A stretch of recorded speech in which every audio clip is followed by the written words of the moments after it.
Every steal the land.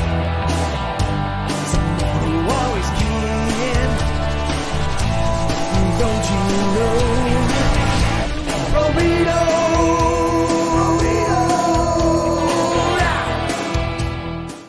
It's true, the most hotly requested song of all time to Flobo Boys. This is What's Up, Flobo After Hours. Before I get to my special guest, I gotta pay the bills. You know how it is.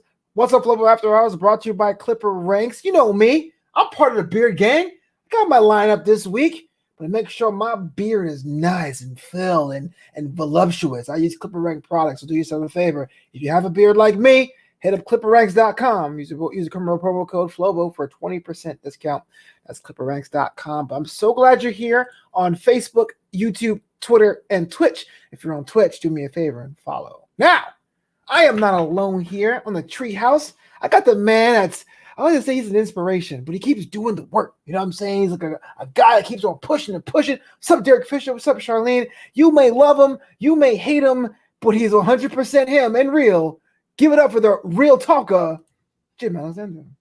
It's so dancing to Flobito. That's better than TK's Boudoir song any time of the day. I wish I had that back in the day.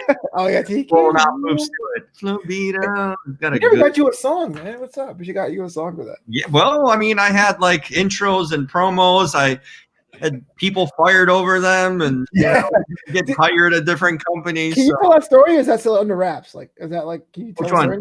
The story that people got fired. Yeah. Go ahead. It's all good now. But before I get to that, I just want to say it's Derek Fisher's birthday, so happy birthday, bro. Make sure it's a good one. There you go. Happy birthday, my man. Yeah, we argue all the time, but it's all out of fun on Twitter. So Jim got Rusev fired. That's basically what the story I heard. He went to I don't know how you want to tell it, but it sounds to me. Okay. You interviewed Rusev. He said some things that were kind of spicy, and next thing you know, he's a free agent.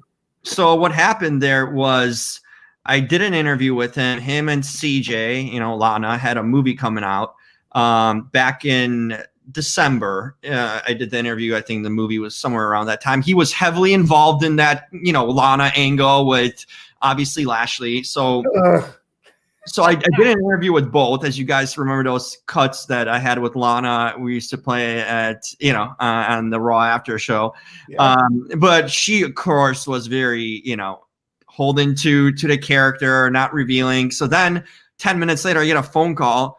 It's like, Jim, it's Miro. I'm like, oh, he called me on his cell, just straight up gives me a call, I'm like, oh, okay.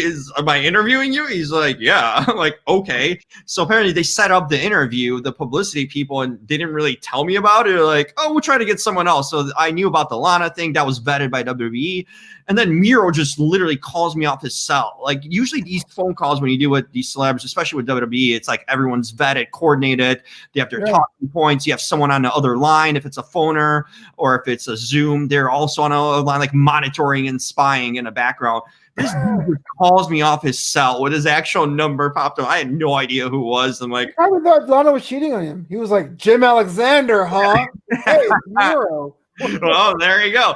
So I'm like, and I was in the car. I just finished my interview with Lana, probably like 15 minutes early. I'm like, yeah, I can talk. I just grabbed like a recorder or something near me, Yeah. And we just started chatting. I'm like, I don't know how long I have to talk to him. I don't know what I'm going to talk about. The movie, maybe. I started talking about a few things. Dude stayed on the phone with me for 35 minutes. And just straight up, no one on his side, just unfiltered. So I just like, knowing me, I just like, screw this movie shit, or let me talk about him, So I was like legit asking him everything. Like he gave me a whole story background about how he met Lana, how he was courting her and flirting with her. He thought he never had a chance with her, how they bonded over their religion. I was like, dude, this is crazy stuff that no one probably has ever heard of. Did he tell you what religion they are? I'm just curious. Does it matter? Like, does he say? I believe Christian, because he's Bulgarian. So they're Orthodox? Orthodox, that's right. Yeah. Orthodox, and Lana's, from what he told me, her father was a pastor in Russia for all these years. So that whole thing is kind of legit. She grew up in Russia and stuff. So like he said, like he was trying to get her and like, she was kind of feeling him, but he just had no confidence, which that's kind of crazy when you think about it, but I get it. And he's like, oh yeah, the other boys were hitting on her. You thought someone else is gonna get with her, but then he's like, he was not hit. He's like, screw it, I'm not gonna hit on her. I'm just gonna be your friend. Yeah. I'm like, come on, man, that never works if you're not putting, and he legit won her that way. They started like connecting over religion. Apparently they would go to church together and like all these things. So yeah, religions were connected. They would travel on the road. Then they were sharing a book. There's some book that Rusev was reading and that she was reading at the same time. And that was like, oh, we're meant to be together, and that was like their click point. That I forget, it was some kind of book on like spirituality or something. It's in the interview. And they connected over. She's like, oh, I think we're meant to be together. We're reading the same book at the same time without knowing it. And yeah, he went into everything. I'm like, shit, what about the storyline you're in? And he just like went in on it. He's like, yeah, Vince, initially, like, we talked about it. And then, I was all on board on it. We tried to convince Bobby. Bobby wasn't, he felt uncomfortable kissing Ilana. I just asked Ilana, hell, if you're cool with it, that's fine. He's like, as long as I didn't have to kiss anyone, because he's like really religious actually. So he's like, I just don't want to be able to kiss anyone, but if you want to, go ahead with it. He gave the green light and she was all about it. And we had to get Bobby aboard, and that's how the angle went. And then he kind of talked about the blow off to the angle. And then suddenly, literally, like after that interview dropped, and I didn't know, I held the interview for like a week or so. I think I told you, and I didn't know to drop it because there were so many. I'm like, dude, he told me how the angle is going to end. You know what I mean? The blow. I'm like, the angle's just starting. I'm like, there's no way he should be saying that. So I actually tried to hold it back. I'm like, I don't want to get this dude in trouble. I'm like, I'm going to blow the whole angle out because he told me everything in this interview. My man. Yeah, so what I did is kind of cut it up, the interview, and like include some pieces and not. I'm like, I don't want to blow this angle because he literally gave it all out and how it's going to end and how it started and what Vince was saying backstage about it and him. Yeah. And I texted him and I'm like, hey, Miro, is it cool if I drop it? This is I gave him 2 cuts, like of the interview. He never replied, so I'm like, fuck it, I'm dropping it. Well, real quick, I just want to show the chat real quick. Dylan Matthews says, Jim beat the reunion, baby. Derek Fisher goes, Jim, my dude.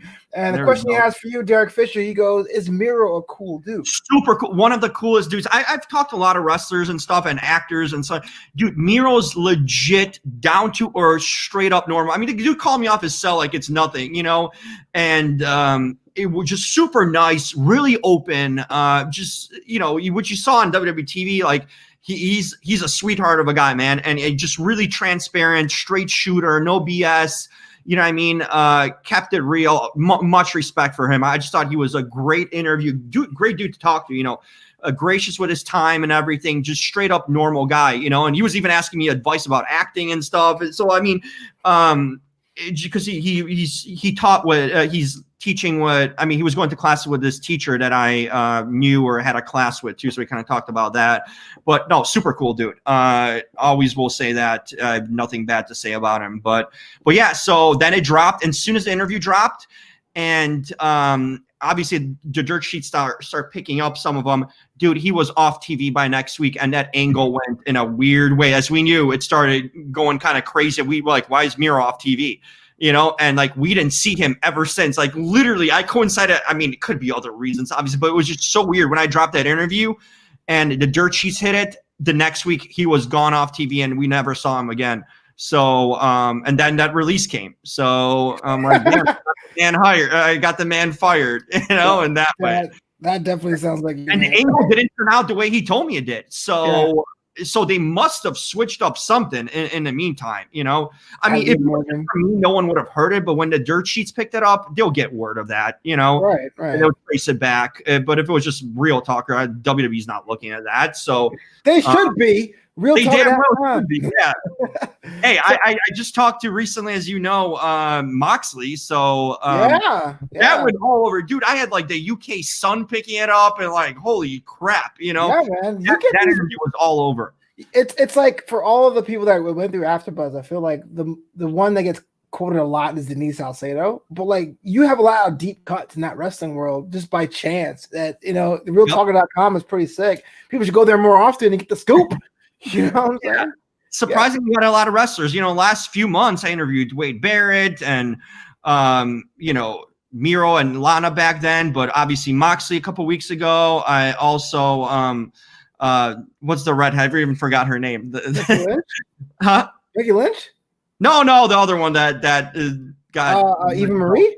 Eva Marie, there we go. I forgot her name. The redhead. You know, you could probably call Miro up now. I mean, he's all elite now. He'd probably be like, "Oh, yeah, my buddy, what's up, my man?" Yeah, maybe you're like, "Thanks for getting me fired. I got a better gig." But so nowadays you are set up in the Midwest now, right? Real talk for the time being.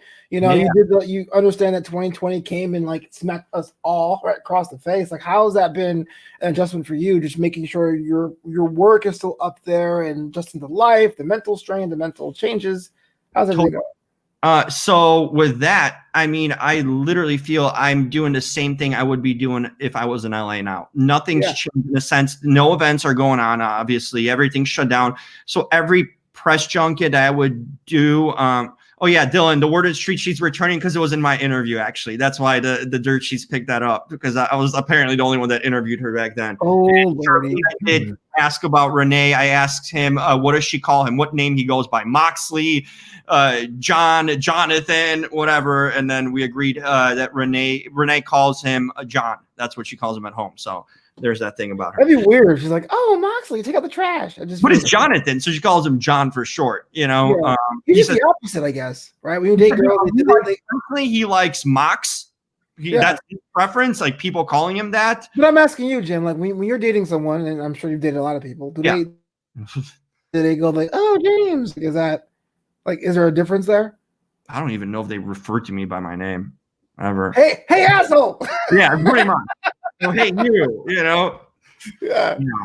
I don't even get that endearment, but yeah, but it was just interesting. I was just curious. I kind of threw out the question to him. It's on Real Talker. That whole interview is posted. It's on YouTube. If you search Real Talker, it'll pop up. But yeah, so that was the thing. I'm like, I'm curious about wrestling. When you had 20,000 names, what do you go by? He's just like, you know, and Mox is an interesting character to talk to, you know. The interview was kind of weird in parts, but I understand in parts. But fun. He was kind of open with me too in a lot of ways, which I was kind of surprised about. He gave me like 20 minutes or so, which was good for him. You know, he's not a guy that's much of a talker, so I take it. But going back to the point, so yeah, I'm doing all I can now. Like everything's through Zoom, so literally all the interviews I'd be going to press junkets for, or whatnot, in person or things, I'm doing virtually. So I could be anywhere, literally, as long as I have internet connection. I'm doing those interviews. So I'll drop the list later of some of the interviews I have coming up. But yeah, so for me, honestly, right now, I mean, obviously the plan is to get back to LA. I still have my stuff and storage and everything. I just, you know, the kind of lamp, the waterbed. Yeah, exactly. The waterbed pop. But so the plan's still going back there, but nothing. Like I talked to PR people, everything looks like it just slowly, if anything, going to start unwinding early 2021. Nothing for this year. This year's in the books in a sense. So yeah, I mean, you're right. Like one of my other many side jobs, because newsflash, y'all, this doesn't pay a whole lot of money. I used to work as a runner in a venue downtown called the Belasco, and so when an artist comes into town, they want the green M&Ms. I'll show up, get the green M&Ms. Way better than being Uber Eats. I think those kind of jobs are going to last to come back. So once I get that call saying the venue is open, then I think we're back to normal. But I don't think that's happened for a while, man. I really don't think not, because now we're hitting another phase apparently, and it's definitely apparent in the Midwest. You know, everything's been open. I just went to a haunted house this weekend. You know, so everything's been pretty much open out here, unlike in LA, but now they're starting to pull down a little bit on restrictions. Things are getting more cautious. Like I'm going to the gym all the time. Movie theaters are open here. Everything's been good to go. The numbers have been low, but now it seems like the fall, especially in the Midwest where it's colder. We had snowflakes today in the morning, man. Like, you got the inside. Like, yeah, I'm looking at the thing. It's 35 right now outside. You know, I wouldn't have pegged you as a haunted house guy. Is that weird? I went to 2 of them already. I went to 2 of them in the last 2 weeks. I love them, man. I went to the best one in Illinois. I'm like a huge haunted house guy. I had no idea. Yeah. You know the guy. Totally love it. And it's like when I was in LA last couple of years, they have a shitty ass version of the haunted hayride at Griffin, which sucks. That's not even a haunted house experience. So you're a snob as well. Okay. Oh, absolutely. When it comes to haunted houses, I go like I know my top spots and I have to be at one of the top ones. That was good. It was like half an hour. They did an awesome job. It went from outside to inside to rooftop to basement. Like I'm just like trailing all over the place. Yeah. It was cool. It was cool done. And yeah, I might head up one more this coming weekend. Friends of the show, Charlene asks, with no movies really releasing, what do you think will happen? Talking about theaters, release schedules, our viewing experience, like what's going to change? Well, here's the thing. There's movies still releasing. There's still every week, not as much in bunches. They're not going theatrically, but they're doing premieres and stuff low key because everything's going to VOD and later to Blu-ray. So everything's now video on demand. These are the releases that are heading to. So they had a lot of movies in a can actually already that were either scheduled to be released theatrically. I mean, the big movies are either going to, the streamings or, like the Mulans and all that stuff. But a lot of the other movies, kind of the, also like indies for sure, but like the smaller big budget ones, they're all going to VOD. So they're still doing releases every week. Like I'm having, press junkets almost every day, so it's still happening actually. So they had a lot of movies still completed their schedule. So they're going to still be releasing as long as you don't care about watching them at home. Right. Do you though? Are you a movie theater person? Or does it matter? I love the movie theater, man. When I was in LA, there's not much I had that AMC pass. I'd go like 2 to 3 times a week. No joke. Like I'd be there all the time. I had no damn life. And I was. Where do you go? Are you like a Tuesday morning guy? Are you like a no, not morning night? I would go after. Sometimes we do like the AfterBuzz show. I'd go right after. Oh, dude. Okay, I'm like the 11 midnight kind of movie guy. So for those of you who don't know, like at AfterBuzz, the Monday Night Raw show was Monday night at 9 p.m. Pacific. So that's like midnight East Coast. And so we would do our show. Jim would come like 8:30 because he's Jim. He's Hollywood Jim. And we would do our show at 9 to 10. 5 or something too. Yeah, you're like, is he coming? What up? I'll do my laundry, y'all. You're like, okay, fine, whatever. But we would do the show from 9 to 10. And then we would like spend like an hour or maybe even like 2 hours just talking about wrestling and dating and life just outside of AfterBuzz to the point where I had to go home because I had a girlfriend at the time. She's like, "Where are you?" I'm like, "Doing the Raw show." Like, I saw the Raw show. Where are you now? 2 hours ago, right? 2 hours ago. So the thing is, we would like break at like 11:30 at night. But you went to the movies after that? Is what you're saying? Yeah, sometimes. Or if we had like NXT, especially on NXT nights on Wednesday when we were out of there by like 8. Oh yeah. No question.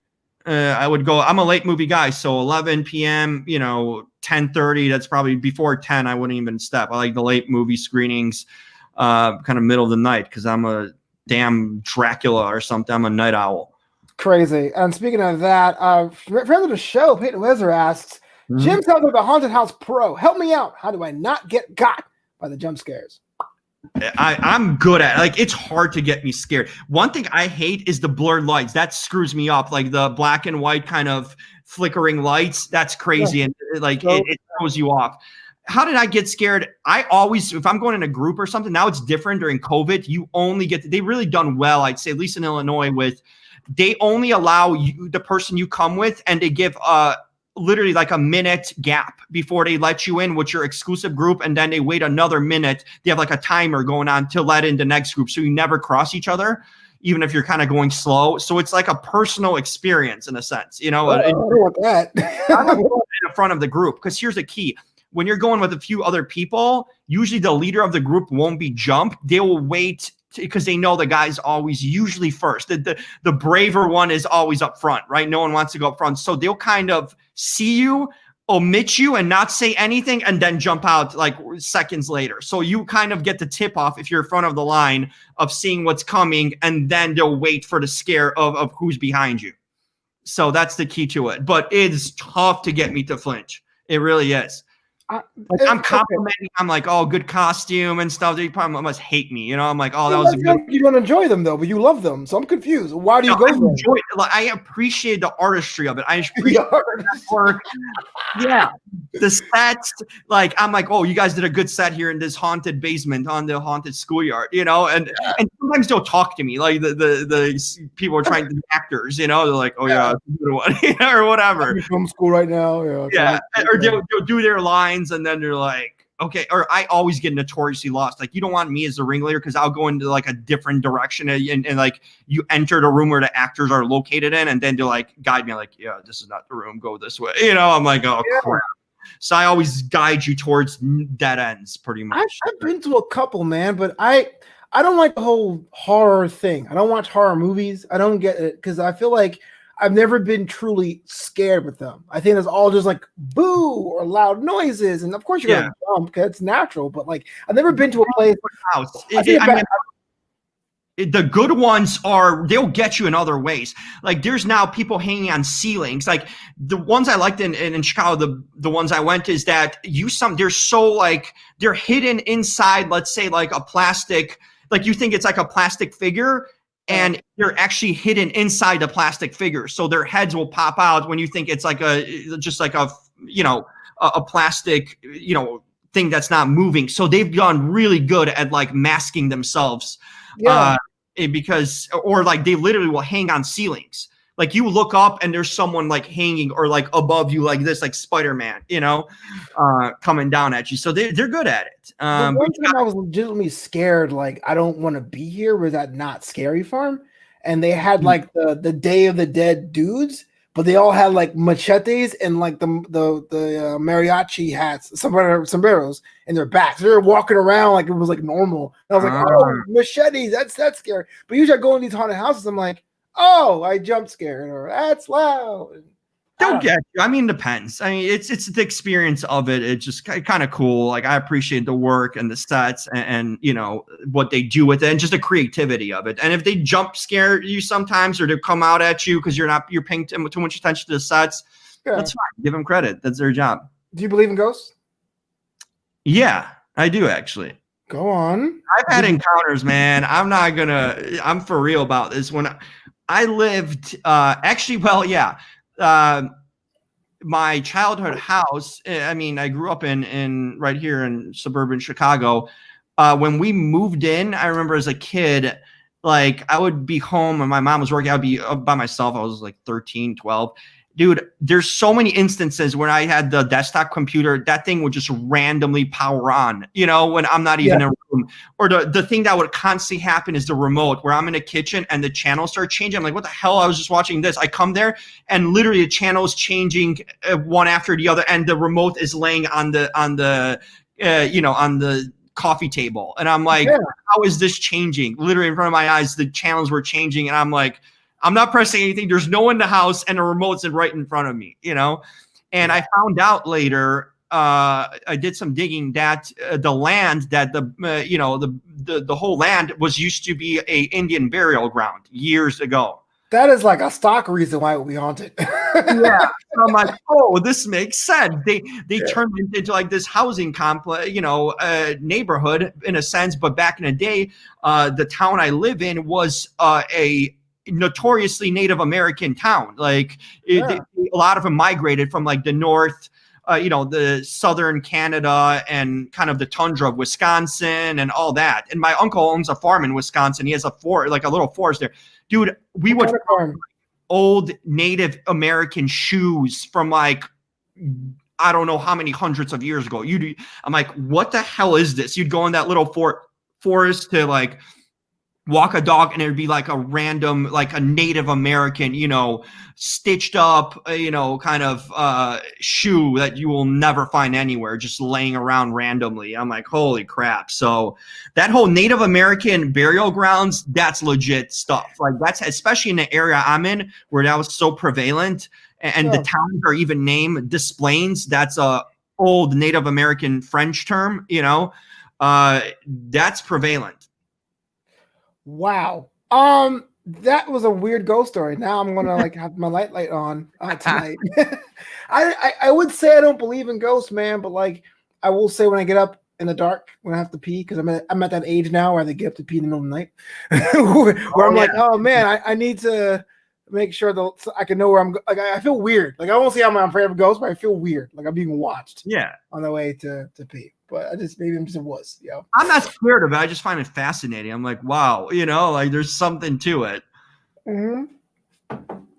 So the reason we call this meeting is that, Jim, you are the smoothest guy that I know. And you guys will know this. Jim has been giving me dating tips all throughout quarantine. Now, I've been on some virtual dates. I've done the whole Zoom call thing where you do the whole like, I am attractive, but you can't tell because I'm inside of a screen. What am I doing wrong, Jim? I need to be more like you. And go on the haunted house part. Zoom, it's all about face-to-face interaction. I know it's tough in COVID. That complicates it. But here's the thing about COVID. Everyone's kind of lonely now. And, things look better, when you're lonely and bored. So you get more chances now and opportunities for that. But it depends where you live. LA's tough because you guys have all the guidelines. You can't even meet it really in many public spots and stuff. So I've been fortunate in Illinois.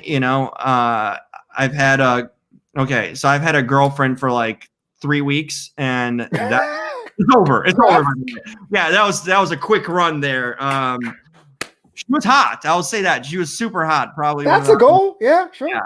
But, that didn't last long. But I learned in my life that love is not blind. I gave it an honest shot, so I'll say that. I was looking forward to it. But things happen, and you get a learning lesson out of it. So I'd say, listen, nothing replaces kind of in-person contact and not physical contact, hopefully yet, unless you can, but, face-to-face. But the thing is, like, I always found this to be the key.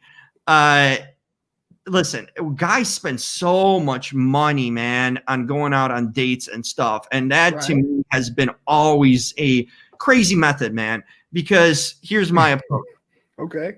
You get a coffee date.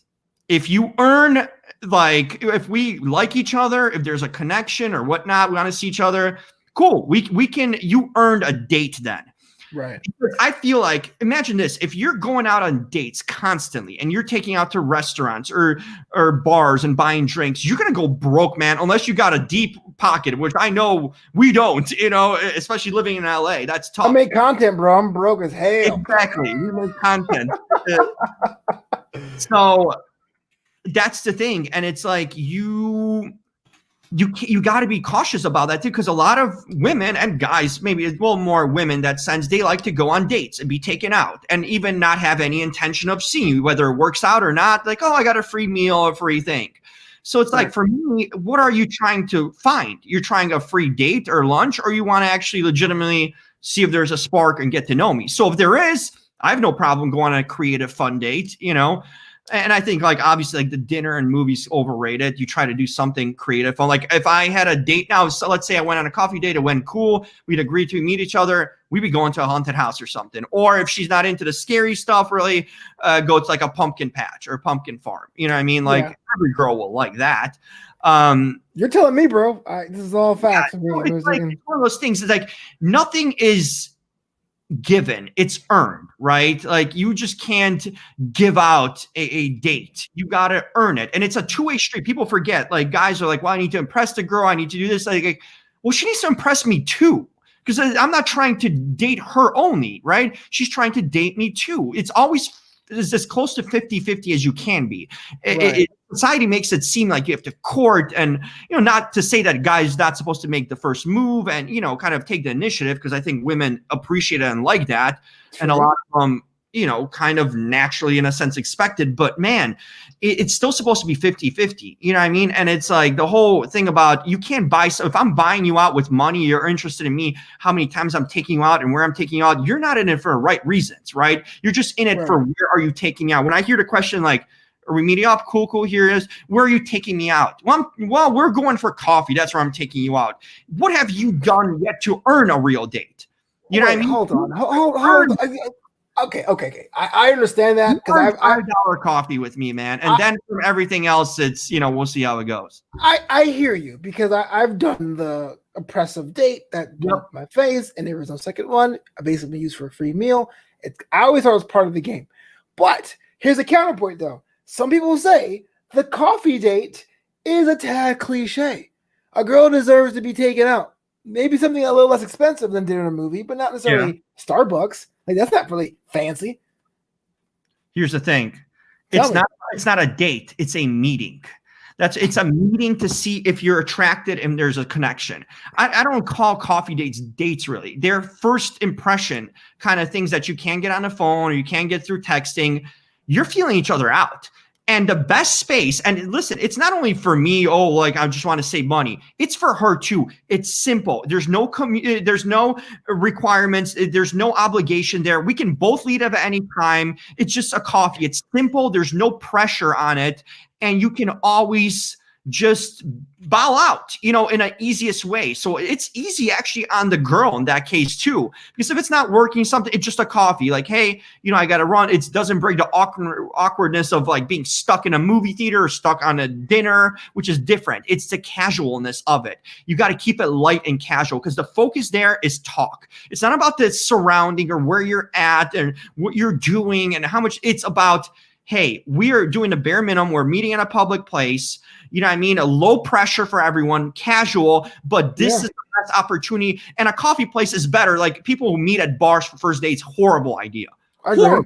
Yeah, I agree. But for coffee, you're not drunk. You're not going to drink. You're usually, you can do it earlier in a day or later in the evening, whatever. You can turn it into a tea date or whatever you want. But the thing is, it's about conversation. Conversation is the main thing you're achieving from that. You're forced to almost have conversation because there's not many distractions around you. And it's a setting on like a bar where you can actually talk, right? And you can hear each other. It's not loud or anything like that. It's a feeling out process. And believe me, by the first coffee date, if you want to see that person again or not. That's all you need is that one meeting to know if you're attracted to them, you're feeling them. These days, if you're doing online dating with catfishing, man, half the time they don't even look like their picture. So hell no, I don't want to see that again. Like that's how it goes. So it's a process. Okay, well, not to make it totally about the woman, because I don't want to get flamed in the comments here. Here's a question. What is it the modern man is missing when it comes to the dating game? What do we have to prove on as men? What are we slacking, Jim? Confidence. And here's the thing. We're in a Me Too era. Guys are afraid to make moves and feel like... I am. I'm not. I can't make moves to save my life. I'm not. Because here's the thing. There's a difference between being a perv, a creep, and doing something versus showing it in confidence, right? I mean, here's the thing. I can say a girl's sexy, like, oh, you look good. I like how you dressed and stuff like that. Oh, no, oh my God, you're talking about her look. And no, girls like being complimented. There's a reason they get dressed and they put on makeup and things like that because they want to look attractive. They want to be complimented. So it's okay to say something that they look sexy or nice. A woman wants to feel sexy, man, because there's too many guys that become soft today and they won't literally say anything because in fear of like, oh, am I being sexist? Oh, am I being, am I saying too much? Am I offending her? Stop being so afraid to offend and start, consciously if you're crossing the line. I think everyone should have a sensibility enough to know when you're saying something out of control or you're being too much. You know what I mean? Like, here's the thing. I go into every, like, at the end of the date, if I feel there's a vibe, I'm expecting to get a kiss on a first meeting, even if it's coffee. I do. If it feels right, if there's a attraction and thing like that. Yeah. And I go for it. And like I would feel out. I have the sensibility of like, I know I'm going in for the hug and I'm confident enough going in for the kiss at the end. Right. Yeah. So. Okay. So there's a lot to unpack there, man, because the first thing I was going to say was, well, there's a difference between saying I like your lipstick or I like your shoes and be like, yeah, you're sexy, because you don't know off the bat because these coffee dates are feeling out periods. But because you're feeling out periods, how can you expect the kiss at the feeling out period date? Because at the end of the feeling out period, you have most of the time you have a sensibility. You got to look at body language, man. Body language is huge. How did they act to you on a date? Are they smiling? Are they twirling their hair? Are they touching their hair? Are they touching their lips? How's their body? Are they leaning towards you? Yeah. You know what I mean? How are their legs? Is she turned away on the side like this, or is she looking directly at you? What's the eye contact? I haven't got that far yet. When I get that far, I'll check it out. That's the thing. You need to observe body language. It tells you everything subconsciously because women won't let it on, but they have naturally tendencies kind of that they do that they can't control, like little quirks and things like that show interest. If they're not showing interest, they're not looking at you, they're looking down, they're looking away, they're not making eye contact with you, their body language is pulled away, they're far away from you, they might want to make a physical distance. The more closer they try to come to you in a period, they're leaning in. That means they're inviting themselves to be closer to you and for you to open up to them too. And, showing that they're comfortable with you. It's about comfortable. And the thing is, like, my key is like, man, be confident. Like, here's my approach. Like, women sometimes ask me like, oh, why are you so confident? How'd you know I'd kiss you? All these things. How'd you know I'd be into you? Hey, I'm going to the Super Bowl, right? I'm not going into the game expecting to lose. Whether if I lose, there's a potential of me losing, right? I could lose the game and be like, yeah, I lost. She wasn't into me. But I go in expecting to win. And I go in expecting the date to go well. Because I know what I'm bringing to the table. I know I'm going to be myself. I'm going to be authentic and be me. And you know what I mean? So I expect to win the game. That's how I go into it. Guys sometimes have this mentality of like, oh, I hope she likes me. Oh, I hope this goes right for me. No, man, you are going into it hoping to win because that's the goal, right? You want to be with someone. You want this to work out. You want this to be a good connection, or otherwise you wouldn't be going on a date. So my mentality is, I don't control the reaction. She might not be into me, and then that's cool. It happens. I might not be into her. That's the end result. Then that didn't work, right? But you approach it as if you're trying to, expect this to work and expect to win the game, win the Super Bowl, win this, connection with together, and make sure it works, and hopefully it works, and you do what you, feel is authentic and natural to you. So I think you're the first person who actually made it in a literal game, like the sport. Well, I compare everything to sports. So yeah. So first date, man. I mean, I know again, using your model because we're in a coffee house. Like, how do you dress? Do you try to dress to impress here? Do you try to do like a normal day? Just have all of your masks off for this person, or do you have to present a little bit of a show and tell? Like, what's your approach with that? Okay, so that's something that tells you a lot too. Coffee dates are pretty casual, so it means for both ends, you dress comfortably but nice. So it's like as if you're going to maybe a party sort of thing. I wouldn't expect a woman to be dolled up in heels and a dress and anything. It's coffee, right? It's not technically a date. It's a meeting, right? But you want to look presentable. So I'm going to do my hair. I'm going to, put on some cologne. I'm going to wear a good pair of jeans and something comfortable, a t-shirt, a zip up, or jacket, maybe a leather jacket, stuff you guys would see me on AfterBuzz wearing, on the shows. That's what I wear to a date. Well, yeah. I mean, but no, you dress comfortably and casual. That's kind of representative of you, And here's the thing too: it's like you need to put in some effort to your look. I'm not going to go all, in my glasses, unshaved, and with my hair all over the place. Like you need to show that you're presentable, that you put in some effort to see this person. Now, if I get someone in like sweatpants and a hoodie, that tells me everything right away. Like, oh, they don't give a damn.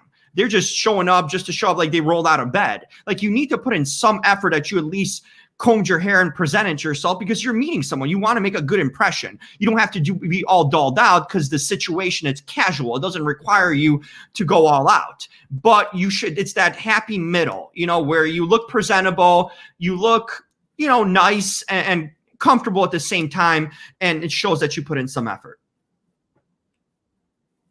So what would be your best date since COVID?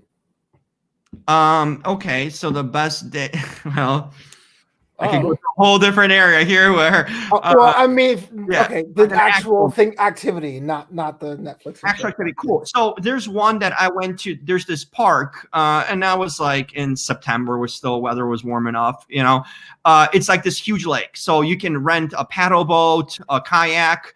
But it's like a huge long trail. So it's like a few mile trail. You can just walk around the huge giant lake.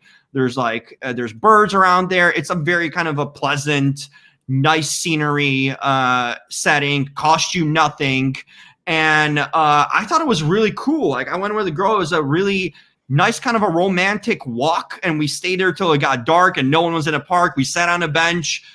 We ended up making out, and then like people on the bikes late at night were driving by. But that was a cool like, what are they doing here after hours? Yeah. But it was cool because it's such a simple yet women like outdoors by nature. They like being outdoors and, around nature and nice settings and walks and like things like that are actually appealing. So it doesn't cost you anything. Plus it's a really nice setting. You get some privacy, you get to walk together, you get to, if there isn't many people, which that's good too, then you get some time alone and kind of embrace the moment. You get to see the sunset, you get to kind of talk and, the night flows that way. And the main focus is on you and the other person. I think we connected really well. We had great conversations.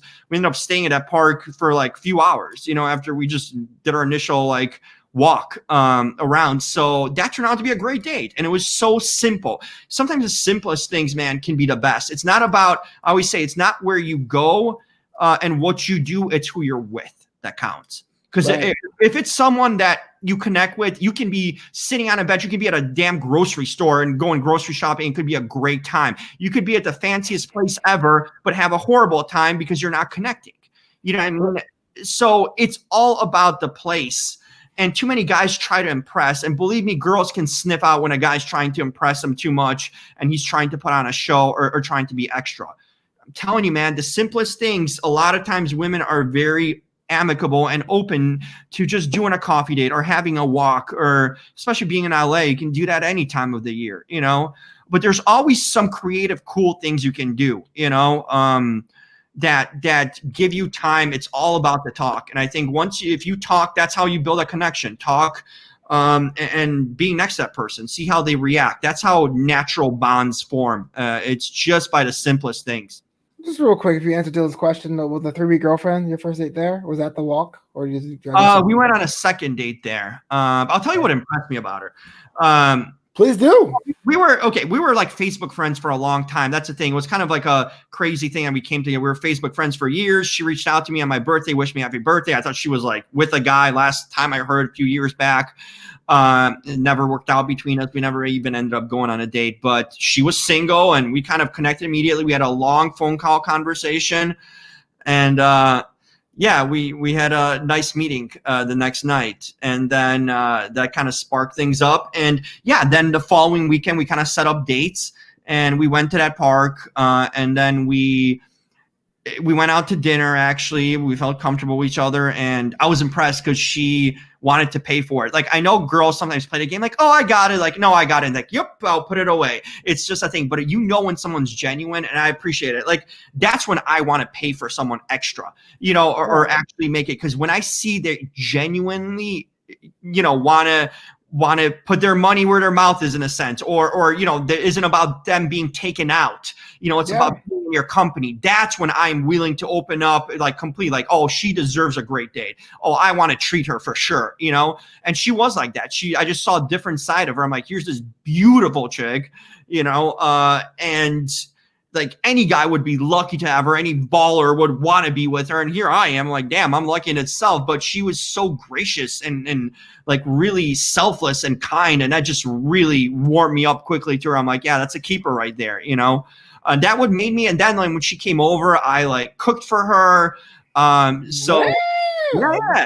You see, when you show me like that, you are in it for the right reasons, I will go out of my way to do things. Like I will surprise her with like a dinner, which I cooked. And then she returned the favor 2 days later on a Sunday when I'm watching a Bears game, she made lunch. So you got to do things like that. You got to step out of the box and sometimes do something creative. Like women love if you cook for them, even if you don't know how to do it. If you do something small, make a shake. You have your own favorite like smoothie or shake, make that. It'll go a long way. Just the effort is that count. The thought and effort goes a long way. So if you can cook a dinner, what did I make? I made sweet and sour chicken.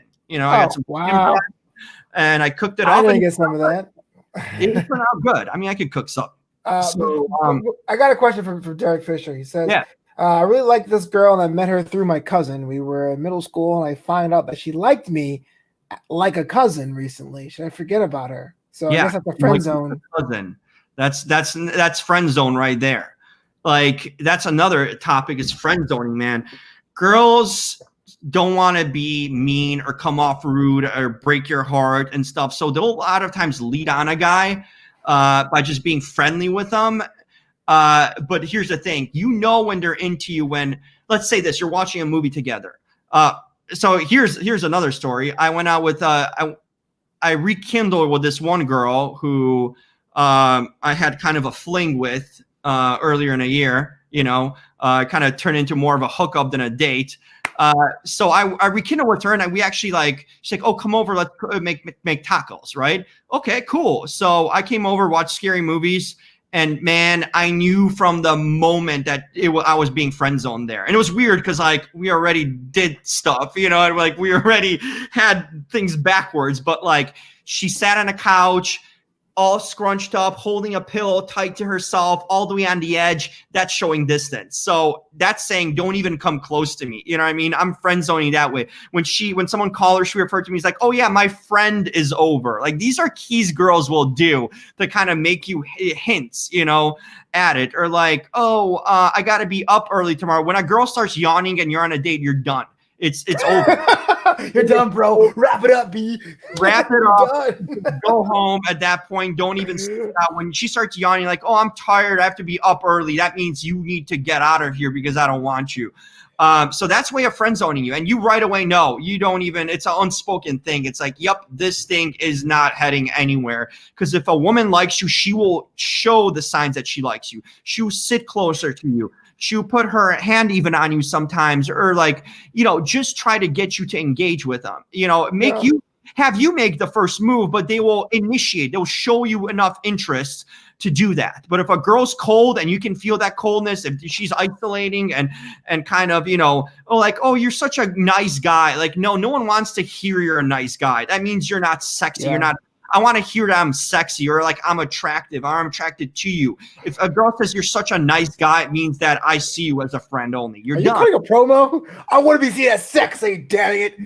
Well, I agree. Attractive. That's a good thing, or that. Well, if you're a nice guy, that's a nice guy is the death word when it comes from a girl, because that's absolutely true. You don't want to be nice. You don't want to be nice. You don't want to be nice. You want to be a kind guy. If she calls you kind, that's a good thing. Yeah. If you're kind, kind means you're generous, you're caring. But if you're nice means not attracted. That's the thing. Kind means you're the same word, basically. It's the same. You would think on a surface, nice and kind, no, same thing. But no, when a woman says it, kind means, oh, I noticed the good things about you, the good qualities, that you're a nice person, you're a caring person. But nice means, nice is another term for non-attractive and kind of non-sexual appeal. You know what I mean? Kind of right. You're not that guy for me. I've learned so much, but we got to just move on just a little bit. Yeah. Thank you so much. I wish we'd come back here just for the more dating tips, but let's play a game, Jim. I'm legit starting a YouTube channel, just give tips a day about things like that. I think you should. Yeah. I think people understand. This is actually, we're doing a game here. So people think that you are heel Jim only on TV, but you are 100% Jim all the time. So is a little game I'm going to call. I'm calling it hot takes. I'm going to say statements, and I need you to tell me if it's true or false and why. Okay. All right. We'll start easy. LeBron James is the best basketball player of all time. True. Why? I'm from Chicago. You would think I'd go Michael Jordan if anyone else, right? So this is already a thing. LeBron James has won 4 championships with 3 different organizations, right? He took organizations that never achieved anything like Cleveland to the top. He took a Lakers team that was in shambles for 9 years, and in the span of 2 seasons, he made them champion when everyone was picking the Clippers and other teams against him. And he went into Miami, a team that was on the brink, and right away put him over the top. He has been through, I think, 9 or 10 consecutive NBA finals. I mean, that's unheard of. We're in an era where there's the best athletes in the world are now. No one had the verticals, the power, the shape these athletes are in today. There's no one from the past that can judge it. Sure, Jordan played in an era where there was hand checking and there's more physicality, but there is no. Now, a guy that's, 8th man on a bench would be a starter back in the 90s or 80s because of their skill set. Guys are look at the guys like Jokic. There's a burly big guy, and he's so skilled at basketball. The game is very international now. You get the best players from all over the world. Look at Luka Doncic. It's an international game with literally the best talents in the NBA around the world, and LeBron James has defied time and age. He's naming a 35-year-old that jumps out of a gym at 265 pounds at 35 years old, putting up numbers better than the lead guys that are 10 years younger than him. Not me. The guy's a physical specimen. He's not slowing down. He elevates his teammates. He is a way better teammate in a sense, and makes people better than Jordan ever did on his team. He's made Matthew Dellavedova, guys that never heard of it, Caruso with the Lakers. He's made nobodies into big earners or starters on other teams just because of the reputation of LeBron James being around them, making him relevant. He is the best basketball player of all time, and by the time his career's over, he's going to crush every record. Fair enough. Statement 2. The reality show The Bachelor is done and should go. Absolutely not. It was not done, and it will not be done. We had a small little speed bump right now with COVID, but Claire's going strong right now. We have Claire's season. Here's the thing. It's been a phenomenon. We're talking about a show that spanned, almost 2 decades already, and that's, 24 seasons of The Bachelor and 15 or 16 seasons of The Bachelorette. It's never been as popular as now. Maybe it slowly died over the last year because of COVID. You kind of had that lull time, but in the past couple of years, it's been hotter than ever. The social media engagement, it's a top story on the news and media outlets. A lot of times what happened on Bachelor on World News Tonight then it's E! And Access. How it's just become a mainstream show that everyone tunes in. There's now watch parties that people have. I just interviewed an actress out of South Africa, and she told me that she's watching The Bachelor right now. Okay. Yeah. It's an international show. They have bachelors in different countries. There's Australian Bachelor, there's British Bachelor. Literally, it's kind of like a show that transcended cultures and all over, and it's huge all over the world in different countries. So there's New Zealand Bachelor. I think it's definitely here to stay. They have the formula of success, the drama, the good-looking people, and now they have the mainstream media attention about it, and people have made careers from being on that show. It's definitely here to stay. Statement 3. People can be dog people, but Jim Alexander is a bunny person. Absolutely true. People are dog peoples or cats people. I'm a bunny. I'm an animal person, first of all. But there's no shame in me having a rabbit. I think it's adorable. If I was a woman, I saw a guy had a rabbit, I would date me because, yeah. You are so adamant. It's adorable, damn it. It is adorable. I even have my rabbit on the wall here to prove to all of you guys on Newham. Look at this. Oh, I don't know what you see this rabbit picture. That's a rabbit. That is a rabbit. Yeah. This is real. I even had a little bed for him here that I created. I bought in IKEA. You're just so emphatic. I think I agree with you. I think it's really cute. Animals hate me, but you are so emphatic. Yeah, well, yeah, you don't have a good track record with dogs, but absolutely animals love me. Here's another great date idea. Take her to an animal shelter. If you're going to know everything about that girl. I was in a relationship with one chick and hated that date. Game over. I should have known from day one that wasn't going to work. If you take a girl to an animal shelter or a petting zoo or something, bro, that is the way to win her heart. If she doesn't like it, she ain't the one. I'll probably get bit 8 ways from Sunday. Until his loss, by the way. So until his loss last night to The Miz, Otis was the best Money in the Bank winner of all time. Absolutely 100,000% false. The worst winner of all time of the Money in the Bank is an absolute travesty and embarrassment. That slug held on to that briefcase for so long. It was an abomination. My man, Baron Corbin should have been the winner and already would have been champion by now if they would have done. They messed up so bad, and it took him literally almost a year to untangle this damn mess. Absolute embarrassment. Should have never happened, and it just proved by having his briefcase taken away because he was never going to cash in for anything. Waste of time. He ruined Mandy Rose for me. You understand that? The implications of ruining Mandy Rose for someone. Absolutely one of my most hated wrestlers of all time. You have a cardboard cutout at one point, or had, of Mandy Rose. Still doing my bedroom. Imagine every girl that comes over is like, "Oh, who's that?" I'm like, "That's Mandy." She's here to stay. Even that brief girlfriend that I had, she's like, Mandy's fake. And I got so offended. I'm like, no, she's not. You took that cardboard count from LA to Chicago? Hell yeah. Mandy Rose? Yeah, it's in my bedroom here now, man. So, okay, so for those of you guys who don't my know. mom even positioned it by the mirror, too, when I was, like, unpacking. My mom took it out of the thing and unpacked it nicely and put it up on the, yeah. So you got to understand that we have a mutual friend, Evan Mack, who got hired by WWE, works in the bump every week, and he sent me a package to my house, nondescript, and was like, yo, give it to Jim, bro. And I'm like, okay, but I had to cross it out because it had, like, my legal name, my address on it. And so I give it to Jim on air, and he's like, is this Mandy? And he was beaming like the Grinch stole Christmas at the end of the movie, the entire episode. It's nuts. We got one more. On a first date, the man should always pay. True or false? A real date? Yeah. Coffee date? Sure. I mean, it's like $5. If you can't throw that down, you probably shouldn't be dating. So that's fine. I spare $5 even though I'm broke, but on a real date, here's the thing: you shouldn't go on a real date unless you're willing to spend, right? So for me, if they earned an actual date, then yeah, I'm willing to spend. But here's the thing: the second date, you better be legit about doing your turn to pay. By the third date, if you don't offer to pay, it's over. Because then I'm just thinking you're in it for me to take you out on dates. So that's the thing. First date, I'll say, yeah, a guy should. First legitimate, and coffee, the meeting, fine. I can cover that. And a first date, I would go for sure because it's just kind of the way of the land.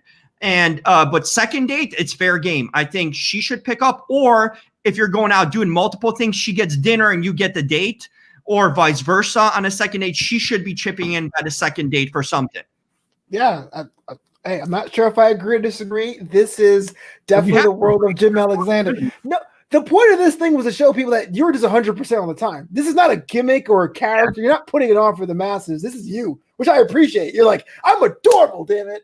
Yeah. And James Lott, you have to earn a date. Like I said earlier, it's not about impressing the woman. It goes both ways. It's 50-50. Hey, we're treating equally, right? Everyone's equal. So it also comes to dating. It's not about impressing one person. It's about impressing both, because I want to know if I should date you too, right? It's like, if I'm just trying to impress the other person, then we're in it for the wrong things. This is not going to work out. But if you're mutually trying to impress each other, yeah, that's how it should be. It's two-way street. It's funny because I think you and James Lott are the two people I know that are 100% themselves, like yourselves. Like, you don't compromise. You just do yourself. But it's about time to get out of here, though. It's that time to get out of here. But I need you to put over Real Talker, all that stuff you're working on right now, because we are live on 4 different channels. People love you now, apparently. So I don't know how they can find you. Wait till I start talking more wrestling. They'll start hating me again. Real Talker's the place. So I got 500 subscribers officially as of yesterday. So there we go. Yeah. So Real Talker on YouTube. That's REEL Talker. Also, I mean, the website, realtalker.com, is the place. I got some good stuff, man. I just had an interview, like I said, recently with Moxley. For the wrestling fans, I just interviewed Malin Ackerman, the stunning Swedish, movie star. She's big. She's in a lot of things.